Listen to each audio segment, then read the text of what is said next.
Alright, hit the button. DraftPhysics.com video presentation. Didn't really know what to do with this video. There's just so much noise right at the moment. So I'll just read some comments. I want to get to some physicist Michael comments, but he's so indirect. I guess I need to make a video directly to him or something because he doesn't really respond. There's no one place to go. Really should communicate by email, maybe. I don't know. Anyway, so there's just too much general stuff going to be mixed in this, but I will get to a couple of his comments on the Gosling video. So there is a new Despar video claiming that he's gotten twice the compression, at least it looks like even more than that, frankly.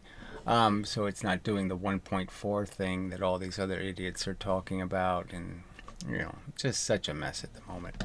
But whatever. It'll eventually, eventually the air will clear.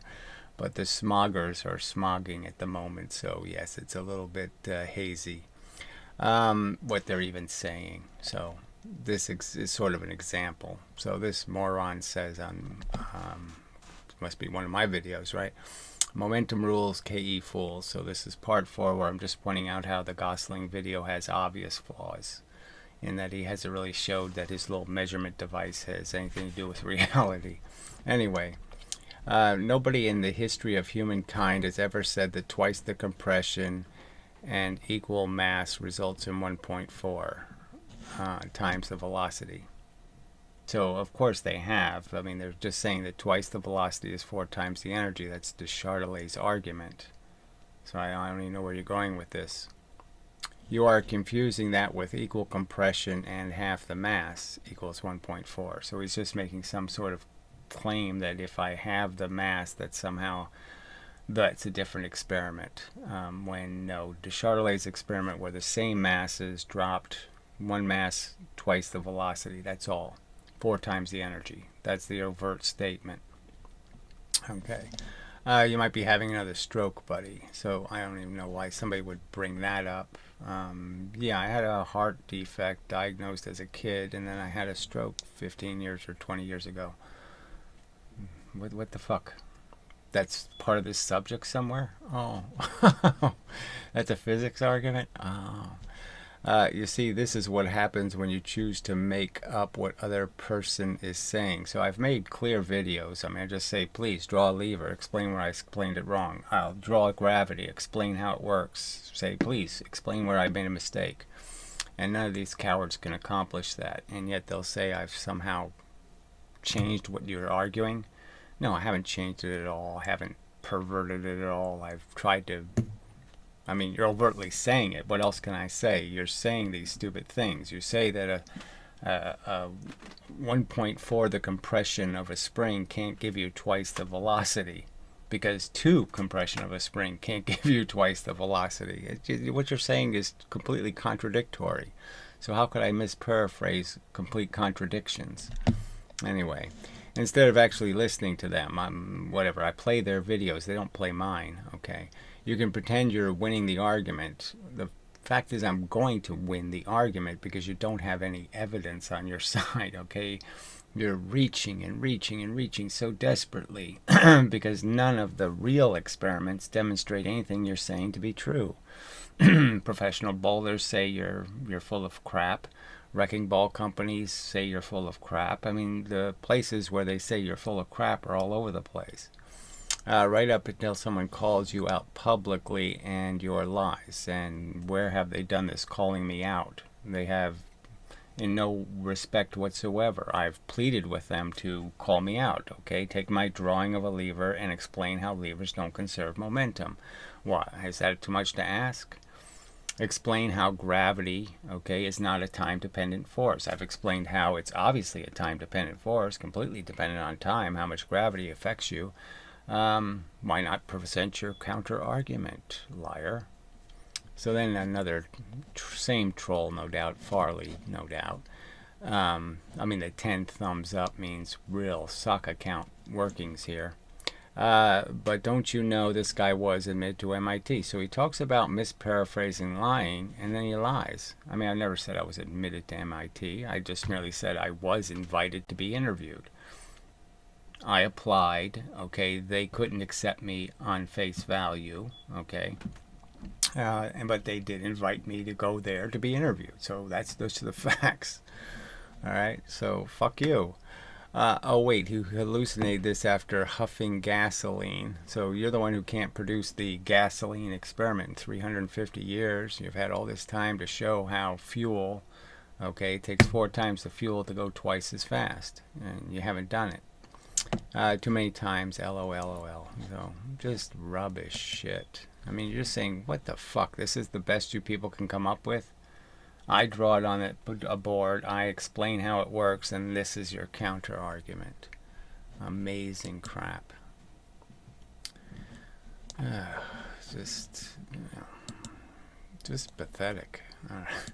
So pathetic. Alright, so then this JG crap, or whatever his name is, you can get the final speed, blah blah blah blah blah blah blah blah blah blah blah blah, all a bunch of gibberish, right? Doesn't have anything to do with anything. This is a really simple argument, okay? I mean, let's just draw it really quick. I mean, it's really not that complicated, and you want to pretend that we need to do all of this crap. No, you're just pretending. Okay, it's a really simple argument. What happens to a spring when you drop something with twice the velocity on it? And in this case, we're just having the mass, which really isn't going to make any difference, but whatever. So it's just a simple argument. Okay, you have a compression in a spring. Okay, here's the spring. I'm going to drop something on it, okay, and give it a compression, and then I'm going to say if I want twice the velocity, I have to compress it twice as much, from this full compression. And you're arguing that somehow when it goes in, it compresses 1.4, and even though that works, the 1.4 compression will shoot it back out at 2 velocities, right? That's your argument. It does bounce. But then in the same case, you'll sit there and argue that if I have this same circumstance and I compress the spring twice as much, not 1.4, but the full 2x the compression, that it won't produce twice the velocity, that it can only produce 1.4. The two theories are in direct contradiction with each other. There's no getting around it. You're arguing for two different things. You're arguing that 1.4, the compression, makes 2x the velocity, and then you're saying, but 2x the compression fails to give 2x the velocity. You can't have it both ways. So it's obviously nonsense. And you're just talking nonsense. I mean, until you clarify that overt contradiction, where in one set of experiments you say you can't acquire twice the velocity with twice the compression, and then you say, no, all you need is 1.4 the compression. You just add 0.4, and there's so much energy stored in there, you'll get twice the velocity out. It's just too ridiculous. So I commented back, this is all crapomatics. It is impossible for half the mass at twice the speed to compress the spring 1.4 as much, and then argue that it takes more than 2x the spring compression to launch a half mass at 2x the speed. Your theory directly contradicts itself. Alright, there won't be any reply. I am predicting there will be no reply. Okay, so he's FIY. Reading in that scale is 5 units force per 38 millimeters. So again, I don't know why it's a scale. It's already measuring the quantity of motion. It's already measuring, okay, its power, its capacity to do work. Why do I need to measure it in millimeters? It's already got the numbers right on it. 1 kilogram, 2 kilograms, 3 kilograms. It's already showing you how many foot-pounds of energy are hitting the scale. What the fuck are you talking about, nut? I'm gonna delete this shit because it's just it's just shit. Delete button. Yeah, fuck this bullshit. I'm not gonna respond individually to these horseshit comments. All right, so leave us go find some. Well, I mean, it's another subject, but I mean, I think it's worth talking about. I haven't gotten any response. So physicist Michael, all right, did the standard crapola on the double slit experiment, where he ignored the biggest features of the double slit, which is, it has an envelope pattern that has the double maxima in it, and they have no explanation for that. And then the very fact that there is an envelope pattern he completely ignored. Okay.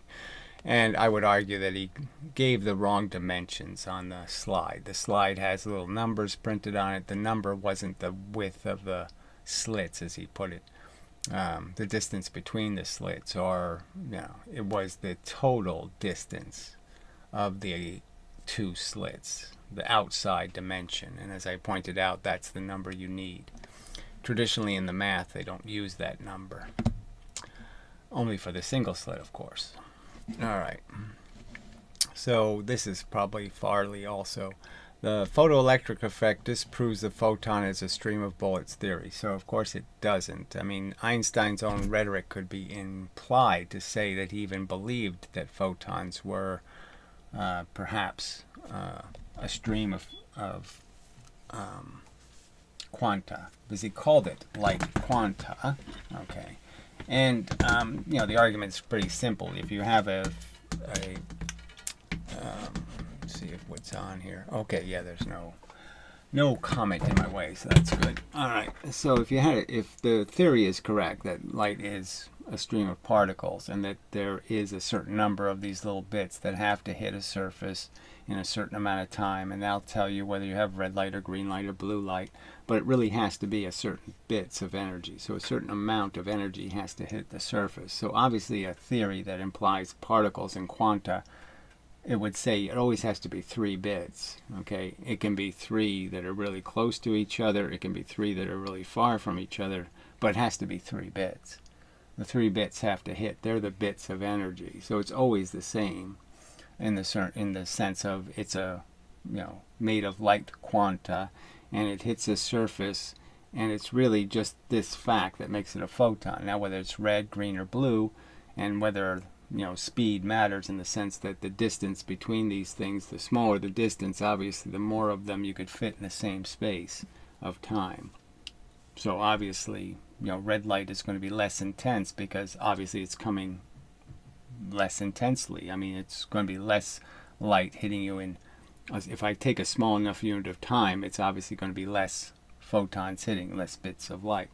And the simple argument is that what light really is just electricity, and you're really just saying you have to hit the surface and create this a free electron. You have to pop an electron out of a clump of atoms. So there's a clump of atoms, and you have to pop an electron out of them. And so it takes a certain minimum amount of energy to do that, and that's perfectly consistent with the energy being in discrete packets that come at a frequency. Frequency means that, yes, you can create a photon that has enough energy to pop the electron. So it's that simple. So there's nothing inconsistent. So it's just a lie to say the photoelectric effect disproves what I'm saying. Nonsense. Okay, just an absolute fucking lie. Okay, a typical standard lie. All right. Anyway, photoelectric effect disproves photons as a stream of bullets theory. So it doesn't at all. There's no reason to believe it does. He's just saying it. Word salad confusing polarization and amplitude won't cut it. And polarization is a real fact, and amplitude is meaningless. So I don't know where I talk about amplitude. Thanks for playing. So this is a comment. It's just complete crap. Okay, draft has been shown how the mainstream already explains the full pattern. He put full in capital letters. So clearly they don't. All right. So clearly not mainstream. You might find one physicist somewhere who talks about the fact that it would be better to display the pattern on a curved surface. But clearly Feynman, all the rest of the conventional physicists never even mention that idea. So it's just so silly to say mainstream. Obviously, it's not a mainstream concept that's talked about at all. And obviously there's no mainstream video explaining the double maxima or explaining the envelope pattern. So that's all just a lie, including the envelope pattern being created by the inside of the slit. So clearly that's not anybody, no one even says something like the inside of the slit. Why would you say that anyway? You would say the surfaces of the slits. So obviously no mainstream touches any kind of notion that these photons are not being created by the random God. They all believe in the random God. All the photons are affected, and it's only, none of them say only the surface photons create the fringe pattern. So again, complete lies that this has anything to do with mainstream having explained any of this. Amazing lying. And the embedded pattern being created by the outside. So there's no one who points out that the small pattern is created by the outside dimension and the envelope pattern is created by the small dimensions between two surfaces. And a key word is surfaces. Nobody even talks about surfaces, so it's just such a lie. You're just such a liar. All right, lies as usual and claims ownership of the explanation, although in charity one might say his claims stem from senility and not malice. He spends all day watching physics videos. Oh, what a horror that somebody would do that on planet Earth. And then fantasizes that he came up with those insights. So where is the video I watched that explained the double slit pattern? What video did I steal it from? You're such a pathetic liar. These are just such pathetic lies. Alright, so I responded, is just a troll account. He will provide no links to any paper written previous to my statements which attribute the fringe photons to photons bent on the surfaces. There's absolutely nothing about the photoelectric effect that is inconsistent with a theory that photons are a stream of light quanta, to use Einstein's words. So he says nothing here. He just says quotes me, neighborhood kids fire BB gun pellets at grumpy old man inside his house. The old man only gets annoyed if 10 pellets hit him in 1 second. Yeah, that would be the rule. That's clearly what Einstein was talking about, is that there's no half a photon or quarter of a photon. You really have to have a whole photon. Each kid can only get 3 pellets per second, but they figure out how to solve the problem. So again, when you understand the analogy to the photoelectric effect, you'll see why the photon is a stream of bullet theory is falsified. No, it's a stream of bullets, and all you're changing is the frequency. It's completely frequency dependent, which is completely logical. If you fire the bullets quicker, they'll arrive at the surface and impact it in a shorter amount of time, creating more energy, essentially, in the sense that in that unit of time there's more energy. So if it's a half second and you get 5, but if you waited a full second it would have been 10. Those are the differences. But I'm just saying so it's not, whatever. The theory is falsified, as he says. It's just nonsense. It's completely consistent. Alright, so he will provide no links to any paper, this is me saying, previous to my statements which attribute, okay, so that's my quote. YouTube deletes replies, so go to this link on Google. So I went to the trouble just for the hell of it, and the link completely is Huygens. It has nothing to do with surfaces. It has to do with making a million little fake point sources. It has nothing to do with anything I've argued. So just more lying. Alright. So I point out that's standard Huygens wave mush. Pretty much the opposite of a surface theory. Try some other lie, and they're all lies. And then he says this weird little statement. I agree and sympathize with you. The mainstream has a lot of explaining to do and is very intolerant of dissenter questions. And then he brings up Sabine Hassenfelder for no good reason, because really she's incredibly useless. She believes in such a pile of crap. Does a good job. I would argue she doesn't do a very good job at all, but whatever, of exposing mainstream skeletons. Like which ones? Anything important? Oh no. As you know, but she is also an Einstein groupie, duh. And, you know, it's the worst of Einstein, not the best of Einstein. Anyway, so anyway, there's nothing. So he just sits there and complains that he can't say anything because Google is censoring him, so he can't, you know, make a reply to the fact that Huygens, I'm certainly not a Huygenite. But this is what he does on somebody else's video. Just types all of these lies. It just shows how much respect he has for science or physics, that he would type all this crap on somebody else's video. But anyway, alright, so we'll go find, we'll pause and go find it. Alright, just a little bit. We've done this comment, I think, previously, but I'll just, for context, we'll do it again. So this is a comment on the Ryan Gosling video where they're arguing that a half mass going twice the speed will only compress, okay, the spring 0.4 more, okay, than a one mass going, than a full mass, okay, going half the speed. All right, and so they're just saying it doesn't, you don't compress the spring twice as much to get twice as much back. They're saying it just takes this 1.4 thing. Now obviously in this experiment, I mean, I guess I should draw it. It's annoying. Alright, so you can almost see that. Yeah. So the experiment's kind of simple. You drop a full mass, okay, onto a spring from 1 unit of distance, and you drop a half mass from 4 units of distance. The argument is this is going to acquire more energy because it's in the gravity 4 units of distance by their theory. Now obviously by the time theory, it's only twice the time. In the gravity, it's only going to get twice the force, and it's half the mass. So twice the force, half the mass, same thing. So my argument is the spring should compress the same amount. And as happened, Gosling did a video where it came out exactly that way, but he wouldn't show that video to us. He wouldn't let us see that experiment. He had to hide it from us because it's not scientific to show evidence. Anyway, you know, just such a liar. Anyway, so he gets a result that is 3.6 and 5, okay, which is somewhere around 0.4 spring compression. So we know that this 1.4, but you might as well just say 0.4. So it only compressed a little bit more. It didn't compress twice as much.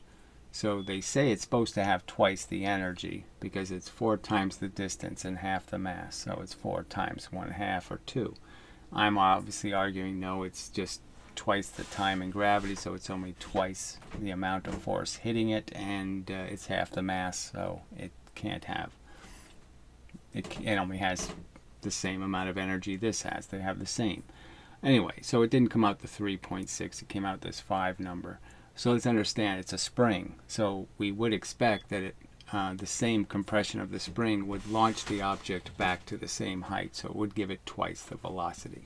So that's what we're saying. Everybody's agreeing that 4 times the height only produces twice the velocity. Not 4 times the velocity, just twice the velocity. Alright, so it's a twice the velocity, half the mass, and I'm saying those two things are the same. They're saying no, that the velocity thing is squared, so therefore it's more energy. So we know that this 0.4 creates, you know, it's going to have a rebound. It's going to put back 90% of the energy. Is supposed to be going back up here. So where he's basically saying that all I have to do is compress a spring by 0.4 and I can double the velocity of an object. So it only takes 0.4 the compression of the spring, which is on its face silly. And there's lots of other experiments done by other trolls and morons where they clearly argue you need more than twice the compression. You know, 0.4 won't even come close because even twice the compression of the spring won't launch the object at twice the speed. I can't launch half a mass at twice the speed. Even if I compress the spring twice as much, it won't work. And they're saying now that 0.4 is all you need. So you can see the obvious contradiction in what they're saying. Their arguments are nonsensical. Can't make any sense to anybody reasonable. All right.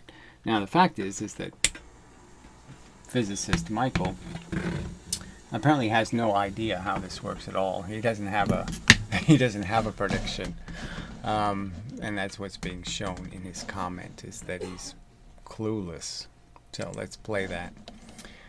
All right, this experiment looks pretty good from what I can see. So we couldn't see how he actually detected the weight. Okay. Quick question, could you provide the measurement for the distance from the 0 to 5K mark on your scale? And what good would it be? It's obviously an incremental. The weight is marked. How would distance or not already be incorporated in the weight? The weight is linear. It's just meaningless, but whatever. That way we can identify the spring constant using the scale and check the specific numbers that you got instead of just the ratio of the results. Well, why wouldn't the ratio is all we need? We just want to confirm whether or not it has the same energy. It has, the spring only has to compress 1.4 the amount, or whether it has to compress more than twice the amount. I mean, that's all that's really at stake here, is whether or not your claims can be put into the same view window and they can all be consistent with each other, and clearly they aren't at all consistent. The contradictions are egregious. Okay. Including the minor corrections. This is what part was so weird. Including the minor correction for the slightly greater fall for the 0.5 pound mass. Who could call 4 times the distance the slightly greater fall? Who would do that? Since it stretched the scale more. So it's like he doesn't even understand the experiment that was done. This isn't about a slight difference. It's a 4 times the difference. I mean, it's a huge difference. It was right there in the video, 10 centimeters versus 40 centimeters. How could he be calling it a slightly greater fall? Doesn't make any sense at all, right? No sense. Great seeing the evolution of this experiment. So this is in the context where he hid the experiment where the results were perfectly consistent with my theory. So he just dropped a weight on a clump of clay, and so really simple experiment, and it came out exactly consistent with my argument, even though he was trying as hard as he could to make it not consistent. So anyway, and so he didn't show that experiment. So anyway, just too silly, right? Yes, too silly. So he says, physicist Mike says, so we got the numbers, and he says, I'm getting some weird numbers that look like it might be a unit conversion issue. Well, they're pounds that he's dropping, not kilograms, so he puts it in pounds, so you do have to recognize that. Was the 38 millimeters or 3.8 inches? So he's trying to see if he's getting inches or, obviously he gave you the millimeter number, so, I mean, it says right here, 33 millimeters. So, then he reaffirms the fact that, no, it's millimeters. So this is the comment I haven't responded to yet, but it's just so, you're saying, what does this guy think the experiment is? It's just so funny. Unfortunately, something not adding up the way that I expected. We are certainly still getting that the stretch distance has significantly increased. Well, 3.6 to 5. Now we're close to twice as much, so yeah. Using half mass with twice the velocity. And it is matching the v squared dependence for the kinetic energy and stretch distance squared dependence for the spring energy. So again, they're saying that 0.4 is all I have to do is compress something 0.4 and I can get to go twice as fast. I think we all obviously know that's not going to happen. Okay. But either I'm making some error with calibrating the spring scale measurements, hard to calculate more accurately without having the scale itself. So again, I just don't understand. It's in foot-pounds. It's already measuring. Why would you need to have a scale to measure the scale? He wants the scale. He wants to put the scale on a scale or something. I don't know. Or we're losing quite a bit more energy due to friction. With what? Than I thought we would. So he's basically conceding that it probably should be compressing the spring twice as much.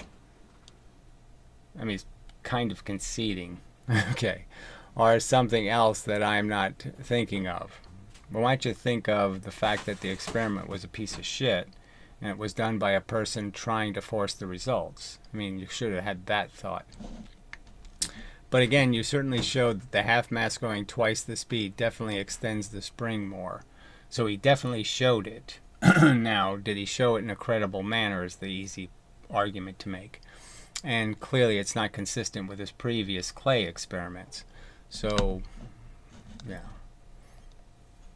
Yeah, so what this is called good science? No, this is crap. Let's see. Thanks, Michael. Not sure I can help you. Wouldn't know was okay. So he's just Gosling is just conceding. He couldn't care less, and he doesn't know anything about it. And then he says, "Dear Michael, when I politely warned you about being careful giving this person your energy, this is a prime example of why." And it's a link to my response video.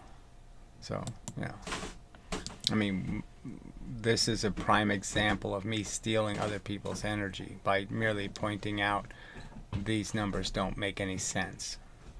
So I'm guilty because I pointed out how it doesn't make any sense for you to say one day 0.4 extra compression moves the half mass twice the velocity, and the next day say you need more than twice the compression.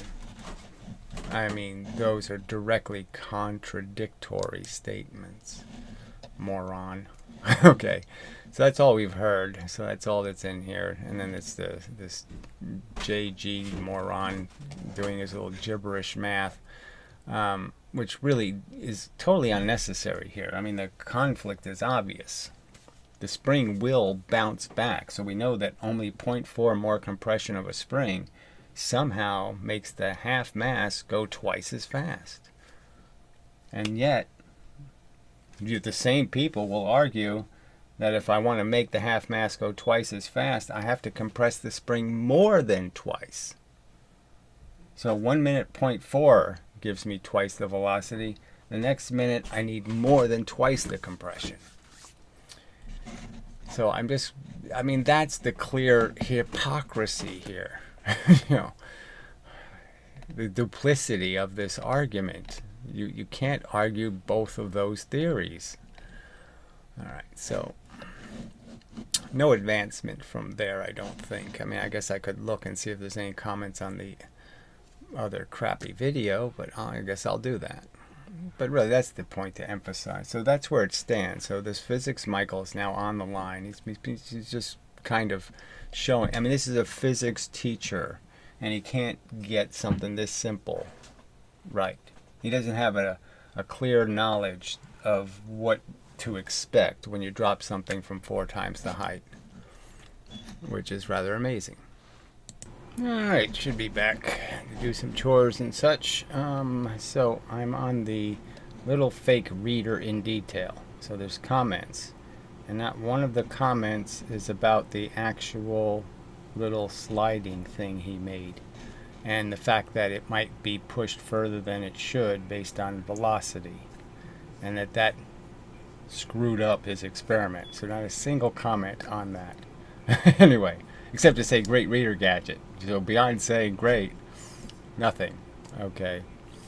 So I might as well read Mindless Marvel's comment. Okay, great reader gadget. Pretty clever. Anyways, how many times have we been over the same thing with him about how springs store energy? Yeah, so let's just draw how springs store energy. Just to be clear, I mean, this is really just too silly. What they think is just too silly. So, we have a scale. We call it a spring. Okay, it's a spring. It's just a scale. And I could have 6 little things that all weigh the same amount. And I could put them on the scale, and it's the same work to lift each one of these to the scale. Okay, same energy to do that. And the fact is the scale says they're all the same too. Okay, it's not confused. So when I pile 1 on, and then I put 2 on, and then I put 3 on, and I put 4 on, and I put 5 on, this one isn't going to weigh more. This is doing exactly the same thing the first one did. You know, it just weighs whatever this is, 1 ounce or whatever. It's just 1 more ounce. It's not special. It's not, ooh, it has so much more power than the other ones. The other ones are so weak compared to this one. This one is super powerful. These are all not powerful. There's no such thing. There's not more work to compress the spring in a linear manner. The spring will compress 1 ounce, 2 ounce, 3 ounce, 4 ounce, 5 ounce. It will do this quite reliably and linearly. The same amount of distance for each ounce. Same amount of compression. I mean, those are the facts. Okay, this is just any notion that the spring is harder to compress is debunked by the simple fact that I could do 100 of these little ounces, and then the 100th one is just as easily compresses the spring. It compresses it just the same amount of distance. It does the same work as all the others do. There's no distinction. There's no difference. The fact that it feels like it's more work is an illusion because you're already doing the work of the other 5. So if I put a 6th piece of weight, I mean, you're holding your hand out and I put a weight on it, then I put another weight on it, and I put another weight on it. Yes, it weighs, let's say that could be 30 pounds. And it's getting heavy and heavy, and then I add another 10 pounds. Well, yeah, you have to do the 30 pounds of work plus the 10 more pounds. So that extra 10 feels like, oh, that's a lot of extra. But no, it's really just 10 pounds. I take away the 30, you'll feel it's just 10 pounds. It's not doing any more work. I just can't believe you have to explain this to these morons. Amazing. All right. About him, how springs store energy. What an embarrassment. Well, I think I already read that, actually, right? Oh, yeah. All right, here's the conventional physics says. If you double the compression of a spring, you can fire a mass at twice the velocity. Now, obviously, Stephen Bro and Ian disagree with that statement.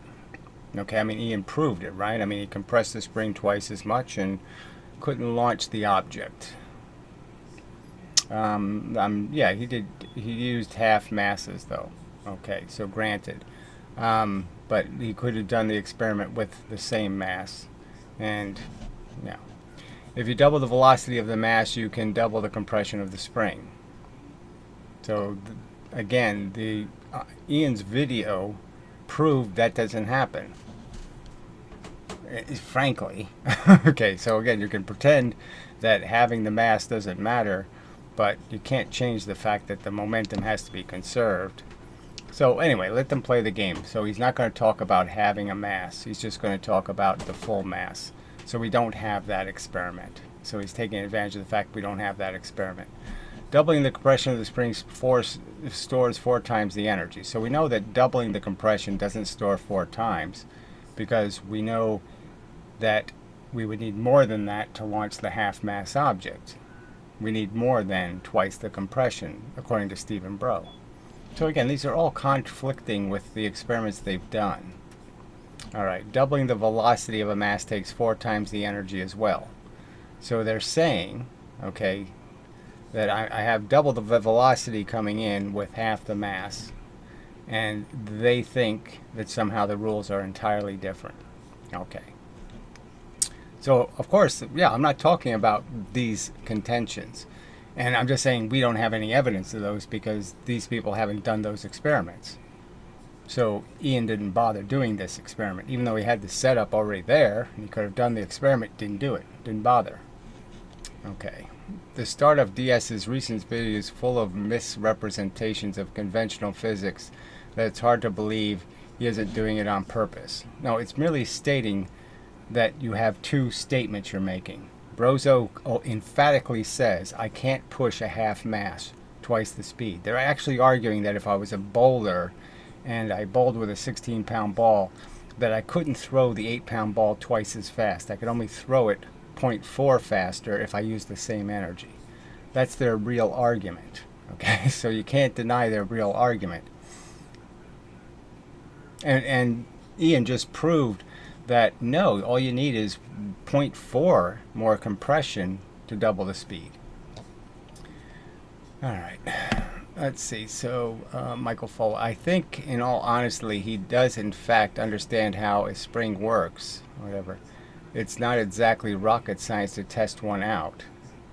It's not exactly rocket science. Yeah, I just drew one, and I understand how it works, that each unit of mass is just 1 unit of mass. It's not a special unit of mass. The sixth thing I add weighs just as much as the first thing I add and has just as much power. By simply compressing one between your fingers and feeling the increase in force required to compress it further. I mean, it's just logical. 6 pounds weighs more than 5 pounds. That's right, you have to exert more pressure. But it's still just a pound. It's still in just pound increments. And further, let's see, no sensitive or precise measuring equipment required. So, required to do what? To figure out that you need to add more mass to compress a spring more, or that you need to use more force to compress a spring further? Of course you do, but the argument is does it take more force, in the sense of more than just the same amount of force you used to compress at the first inch. The second inch requires the same addition of the same force. Each one of these things is the same addition of the same force. There's no magical, they have to be heavier and heavier theory. You don't have to use more energy. You use the same energy. All right. You rightly use the word when he will accept how a spring works. So again, they just keep telling me I have to accept something that's ludicrous and stupid. No, I don't. It's going to be a tough cookie for him to swallow. There's no cookie to swallow because there's no logic behind what you're saying. You can't logically explain why this would happen. Your magical extra energy creation. It doesn't happen in a Newton's cradle. I mean, I've shown that video. Okay. As he has hinged his whole theory and agenda on KE. Well, I really haven't. I mean, KE doesn't have anything to do with photons and the two-slit experiment. It certainly doesn't have that much to do with gravity, frankly, because you can't even figure out the obvious that it's a time-dependent force. Even though it says 9.8 meters per 1 second, you can't figure out it's time-dependent. Okay. False or flawed in some ways, whatever. So, the evidence that he has cried out for years has been shown to him by yourself. So again, and obviously I'm making the critique that these are as bad, they're worse than the de Chardolay experiments. At least those experiments were not frauds. These are broken experiments where they make assertions that aren't in fact true. His little speed detector, his little weight detector device is a piece of shit. And Despar obviously can't figure out that if the spring bends in half, that's really not the same experiment, that you really can't be breaking the spring to do the experiment. Okay, only to be dismissed as this doesn't sit with his agenda. Let's just recognize, okay, you lying sack of shit. Why did Ian choose not to publish the experiment that came out exactly my way? Is that doing good science where you hide the evidence? You hide the experimental evidence? Brozo's admitted he hasn't shown us a whole bunch of experiments because they didn't come out his way. Is that good science? You little lying piece of shit? Yeah. It's obvious that his agenda is more important than scientific fact. No, it's obvious that that's what your agenda is. So, again, you're just playing the game like you're not the criminal. And you're going to have to live the rest of your fucking life knowing you're a weasel and a liar and a shyster and a crook. And you tried to harm and rape the truth. You're an evil molester of the truth. Okay. But his dispute of KE is demonstrably proven. So again, they don't have 4 times the fuel taking 4 times the fuel to go twice as fast. They have no real direct experimental evidence of this bullshit, and yet they claim, yeah. Anyway, let's see. But his dispute of KE is demonstrably proven to be a false claim. So again, the claim is that momentum works, and what you haven't done is ever prove that it really doesn't. Okay, very inventive measuring device and great work made. So the whole video was made to debunk an accusation. It clearly doesn't debunk it in any way whatsoever, besides Ian just saying, oh, no, I think it works. So he doesn't prove that it works. He doesn't show that it works. He just claims that it works. I mean, just too stupid. Nice experiment. So this one, there's no experiment in this video, by the way, moron. Okay, possible to replace the metal screw with a nylon one for less friction. Why would you want less friction? You have to have a maximum amount of friction because you have to stop the thing from continuing to move. So he says, it seems to be stuttering a bit as it moves down. Yeah, so you figured that out, did you?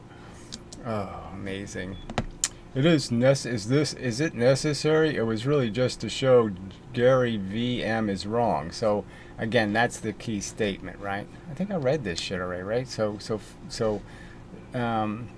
as stated, physicist Michael ought to pay attention to this and recognize that this guy he's feeding, this guy he's supporting, this is his only ambition. He doesn't have any ambition to do science.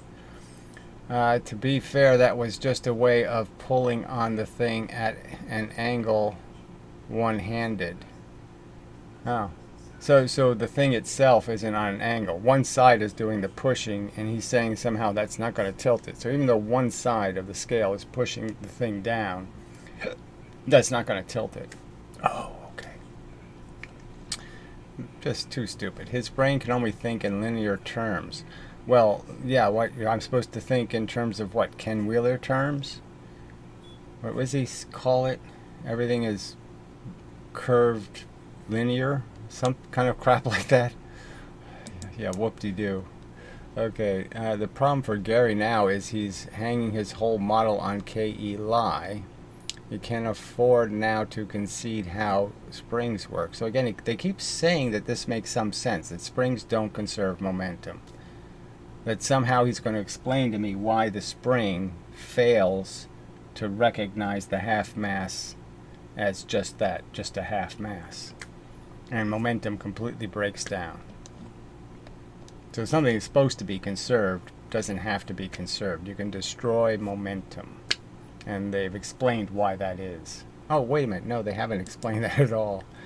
All right, so this is just the, this Merker guy is too stupid. How many grams, kilos is that spring weighted? So obviously, I read all this crap before, so sorry. Oh, good, it's beginning, I think. So there really isn't anything new here. It's just the same old crap. All right, geez, his latest response was either completely dishonest. So I can't honestly make the statement that I think the little reader is a piece of shit. You're not allowed to say that? And then explain how you really can't have it both ways. If it takes more than 2x the compression to launch a half mass at twice the velocity, how can it possibly, when you're collecting it, you only need 0.4 compression? If I only need 0.4 extra compression to create twice the velocity, then why wouldn't Brozo have noticed that? I mean, your contradiction is obvious. Okay. Now he is making a claim that Stephen Bro claims twice the compression of a spring doesn't produce twice the velocity. That's exactly what he claimed, yes, when it's a half mass. A half mass at twice the compression will not produce twice the velocity, according to Stephen Bro. I mean, damn, you people can't even follow along on your own little heroes' videos. No, that was never the argument. Yes, it was. DS claimed that if you use the same spring compression but have the mass, it could do nothing else but go 2x the speed. Exactly. So he did the experiment with half the mass and the same compression, and he couldn't get it to go the same speed, and twice the speed. And guess what? That doesn't happen. It goes the square root of 2, 1.4 the velocity. So again, you're saying twice the spring compression only produces 1.4. Yet 1.4 the spring compression creates twice the velocity. That's what Ian just proved. The spring is going to throw the object back up, right? So if the object came in and compressed at 1.4, 1.4 is now going to shoot it back. It's going to reflect it. Right, idiot? So obviously 1.4 can make something go twice the velocity. Steve showed this very clearly in his bouncing cart experiment, launching a full mass. He showed it in the experiment where he got exactly the wrong number, where he proved, okay, that, my prediction was 12, his prediction was 16, and he got 14. So yeah, it was a brilliant proof. If you want the half mass to achieve 2x the speed, you have equal momentum, then you have to add more energy. So he's just saying it. You have to add more energy than twice the compression. And then then Ian just proved that no, all you need is 0.4 the compression to go twice the speed. I mean, you people are just such fucking idiots. All right, anyway, compress the spring more for that to happen, which starkly points out that momentum and energy are not the same thing. Who said they were the same thing? One of them is a complete figment of your imaginations, and the other one's actually how physics works. Momentum has everything on its side. Your wacky, silly, made-up crap theory has nothing on its side. It's not in any way conservative or sensible. It's a free energy formula as stated, and you're all fucking nuts. Alright, your demo shows clearly too, Ian, that by raising to 4 times the height to achieve 2x the speed for equal momentums, it's not equal in terms of the energy, and it's shown here. So again, this isn't the experiment video. This is the video explaining his little detecting device. There's no experiment here in this video. So why aren't you talking about his mechanism for storing reading, okay, what the scale said? It's his reader that's is being scrutinized in this video. So they can't even stay on the subject. So in his desperation, he's putting words into people's mouths they never uttered. Really not fair cop at all from Mr. Integrity. Well, I'm sorry, I really haven't done that. It's quite obvious they have a duality problem. You can't say it takes more than twice the compression to move a half mass twice the speed, and then say a half mass twice the speed only needs to compress the spring 0.4 more. You can't make those two arguments. Alright, anyway. Let's see, that's what I'm saying. He watches everyone's videos, yeah, and then I play them, and I'm really fair to them. And yet somehow everything goes in one ear and out the other. Well, what went in my ear and what out the other? Your declarations of the truth. You don't demonstrate the truth, and comes out the other ear. So where did you draw a lever and explain how one works? How they don't conserve momentum? I mean, it's not that complicated, lever. Why don't you explain how levers don't conserve momentum? What good is playing entire videos if you don't bother to even listen? Yeah, what good is it for you to make any responses when you don't respond to the actual points made? 9.8 meters per 1 second. How does that mean 9.8 meters per meter, or per foot, or per inch? What about 9.8 meters per 1 second don't you understand? Okay, anyway, I had the same reaction as you. Where in the world did he get the idea that anyone said twice the spring? So here we go again. Compresses implies 1.4 the launch velocity. Clearly that's what Brozo said. He's saying quite obviously, I can use twice the compression and it will move a whole mass at twice the speed, but it'll only move a half mass at 1.4. If anything, oh well, we're not going to bother with that crap. Okay, it is so tiresome, isn't it? He makes you lose all will to live sometimes. I hope you lose all will to live, because you're an embarrassment to the human race. You're such a shitty, awful, horrible jackass of a human being. You clearly are such a cheater. First, you do the experiment wrong and declare it a proof. You don't even retract it. You don't even apologize for the huge mistake you made in your proof of. Okay, and then you do the experiment and get results that exactly match my theory, and you don't even publish it. I mean, you're a despicable creep. Okay, and yet I feel compelled to fight against his nonsense. Yeah, well, I feel compelled likewise, okay? I have a lot of feelings, and it's, some of them are going to turn into a lawsuit eventually. As I said, Ian, some times ago, getting through to him is tantamount to trying to knock a nail with a sponge. So just more bullshit. I'm asking you to look. A lever. Is it too hard for you to tell Piro or to tell somebody to actually draw one and then explain where the momentum is lost? Could you please do it? God, you're just such pathetic shitheads. Ugh. Amazing. Yes, he does play with other people's videos, but obviously takes none of that hard work and effort to provide accurate information on board. Well, again, how is it accurate information when he doesn't publish the experiment that doesn't come out his way? He talks about it, but he doesn't publish it. Why does he do that? How is that doing anything honest? Okay. We don't get to critique the experiment, right? I mean, I'm saying it's a pretty simple experiment. You're just dropping something on a sponge, for example, and you're saying, let's see how much it compresses it. Pretty simple experiment. So why don't he publish the experiment, and then you can point out how the experiment is a fraud, how something went wrong. That's the part I want to see you do. I want to see you watch the experiment and then sit there and explain why the results didn't come out your way. You fucking pathetic pieces of shit.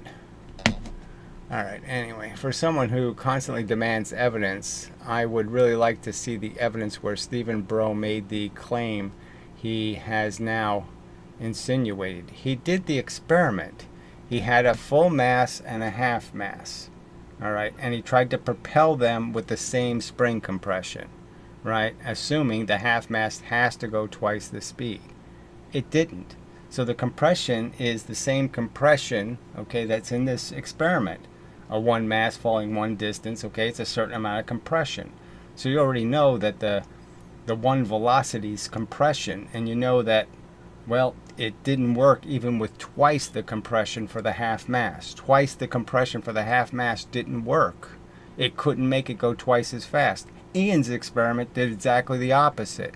It said, here's the compression for the one mass, here's the half mass, all I need is 0.4 more. I don't have to compress it even to twice as much. I just have to go 0.4 more, and I've got now enough velocity to launch the half mass at twice the velocity. Those are the facts, you fucking liar. Alright, so, yeah, fuck these. This is just all such trash from these morons. Let's see, when you sidestep from arguing the real argument, so the real argument is what? You say momentum doesn't have to be conserved in all of these mechanical devices. Springs don't conserve momentum, levers don't conserve momentum, hydraulic systems don't conserve momentum, nothing conserves momentum, gears don't conserve momentum. Those are your arguments, fuckhead. And I'm saying you're never going to prove that with anything called credible evidence because it's a ludicrous proposition. If momentum isn't conserved, you have a free energy theory. It's impossible for it to work out any other way theoretically, moron. Okay, so let's see what Brozo says. Thank you for speaking up for me, Michael. So this is hilarious, right?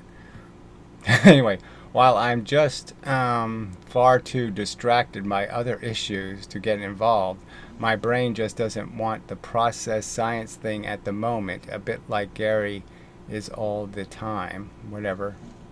Really, I think that with him, it's all a question of attitude. So he doesn't want to deal with the actual point, which is he did the experiment and made the overt claim that the compression that launches the one mass at one velocity can't launch the half mass at twice the velocity. So he did that experiment.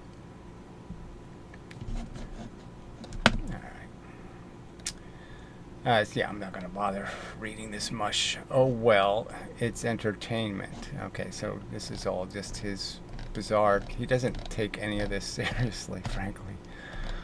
So it's better when he's distracted, frankly. Alright, so there's just nothing here. So I won't bother with it. So the Despar video is really just another version of what he has done before. Let's see, is it here or not? Yeah. And it, I can point out obvious things where, what's this? The real line is this line on the ground. This white line is a glare line. Can you see that? Well, pretty much. And it changes size depending on what experiment you're analyzing. It actually, in the one experiment, it's much bigger than it is in the other experiment, indicating the camera angle is a little different. Now, one of the obvious things to say is this spring is way undersized for the velocities he's using, so he should be using much slower velocities. And you can see that in the second set of experiments. So, obviously, the half mass is already compressing the spring half. So you really don't want to over-compress a spring in these experiments, because then you're breaking the whole kind of idea of the experiment. So we'll just play this a little bit. So it compresses very evenly, okay, because it's a slower velocity and the spring tolerates it.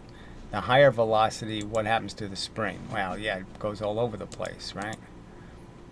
So it bends in half, essentially, okay? It starts flexing. The spring stops being straight and flexes because it can't absorb the speed of the impact without bending. So we should be using a bigger spring or slower speeds, is the obvious point to make. So the spring bends, all, it's really it's a much more dramatic than you could see in that slow motion. Okay, you can see the bend, but it's even more dramatic if you go frame by frame. I mean, it's a huge bend in the spring. So obviously if the spring bends, it can collapse a lot more, a lot further. And it really ends up, if you count this space here, the little space next to this glare line, so this is the real line. And if you look at that line, it's maybe even 10 times smaller. So it's like the compression was almost 10 times. But that's, again, who knows what this camera angle is. But regardless, okay, obviously the spring should have been attached to the wall, so both carts are hitting the same spring. We have no data, okay, proving that these two springs are even got the same spring constant.